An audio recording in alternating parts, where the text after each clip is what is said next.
Hi, Posakis, Good News Planet. I'm here with Dr. Theresa cerulli. Hi, how are you? I'm great, thank you. How are you? I'm good. I'm very excited to speak with you. We're going to talk about a very, concerning, serious subject here, ADHD, and how to help your student, which is wonderful. It's serious and wonderful all at the same time. How to prepare when students go back to school, especially children with ADHD. And I think that I was never looked into for ADHD, but maybe because I don't know if they were thinking about those kinds of things way back when. But what is ADHD? ADHD is Attention Deficit Hyperactivity Disorder, which has 3 core symptoms, and that's inattention, hyperactivity, and impulsivity, along with some associated features, things like emotional reactivity or mood changes, anxiety symptoms can go along with it and even be possibly a coexisting condition with the ADHD. But the core features are the 3 that I mentioned. And so how do you diagnose that? The gold standard for diagnosis, believe it or not, is still this kind of conversation we're having now. It's the conversation with your doctor, the evaluation, and hopefully the doctor is specialized enough to be able to narrow down what truly is inattention that is equivalent to an ADHD diagnosis, as opposed to the inattention we all have now day to day with the many changes in the world and the speed at which we go. So really gold standard, there's no blood test for ADHD. It's a good quality diagnostic evaluation, rating scales, and you can add neuropsychological testing as well, but it's not required for the diagnosis. Okay. My daughter does this kind of stuff, actually. Wonderful. Yes, for wonderful. She's wonderful. And so, and you have a child, right? I have a daughter. She's 16 and a half years old, and yes, she has ADHD. It's the irony, I was already a specialist in ADHD before she was even born. So life's ironies, right? Well, let me ask you. So you had a more of a a better opportunity to see her formative, her baby, from day one, and what did you see that brought I don't think the word brought it on is the right word. What did you see, if you don't mind? I don't know. Do you speak about those kind of things? How do you, even at 2 years old, is there something you can tell? Well, that's a little young to be diagnosing ADHD. Really, age our by definition, I think we're all inattentive at age 2, right? But by age 5, 6 years old, we have tests that are truly normative databases to be able to say what's truly within core features of ADHD versus what's, just the normal inattention of that age. So my daughter, it was interesting. It was actually some conversations with the teacher. Very heterogeneous condition. Kids don't always have behavioral problems. They don't always have school problems with ADHD. It really is about inattention, impulse control, self-regulation of attention and behavior. And it was just some comments from the teacher that I thought, geez, it's interesting. Maybe we need to learn a little more. Okay. So we're going to be talking about summertime. I mean, kids are out in camps and they're running around, and this has been the year of years with regard to education. The children that have this? First of all, is it only children? I mean, isn't somebody older potentially this way have this? Yeah. I'm glad you asked. We used to think kids had it and grew out of it, and we now understand that 40 to 60% of adults will still meet of children that have had ADHD will still meet full criteria into adulthood. You were asking about children and back to school.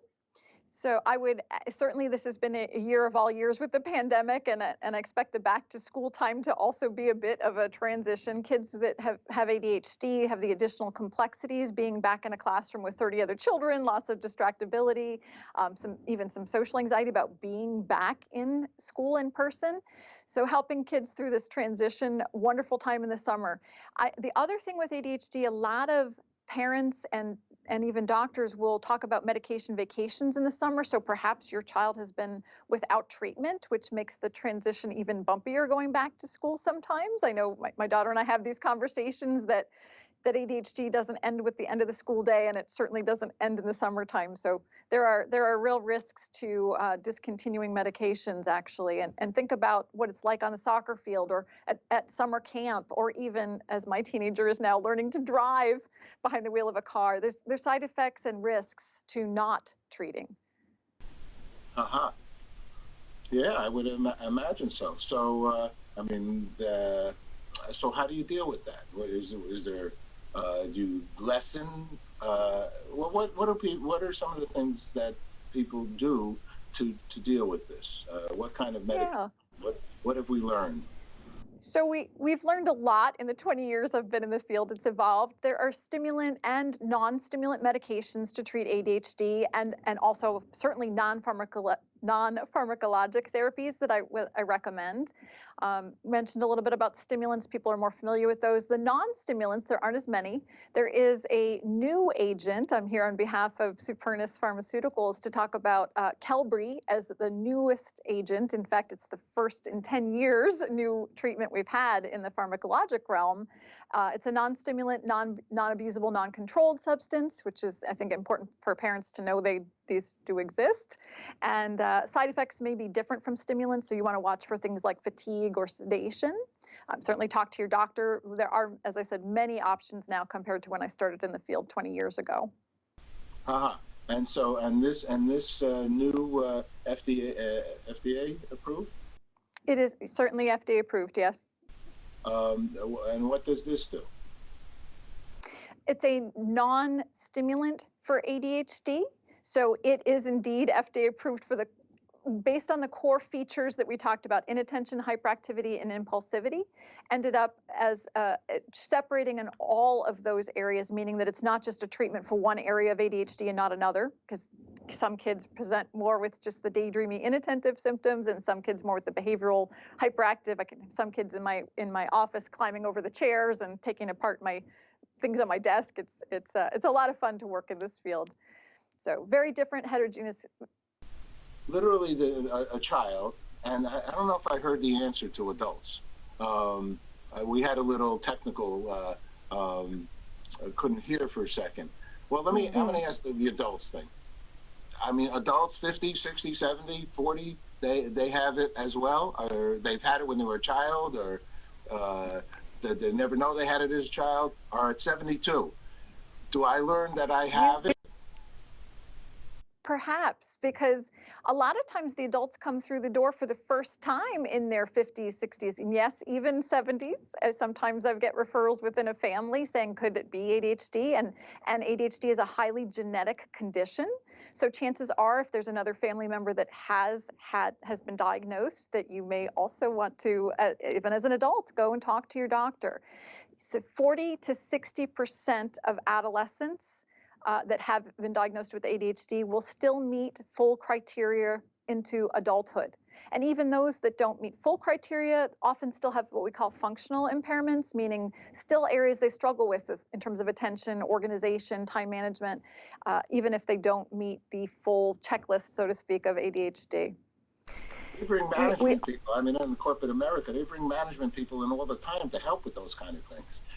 Yeah, you'll hear, right. So besides pharmacologic treatments, you'll hear a lot about the non-pharmacologic treatments. ADD coaching in adults, we sometimes call it executive functioning coaching.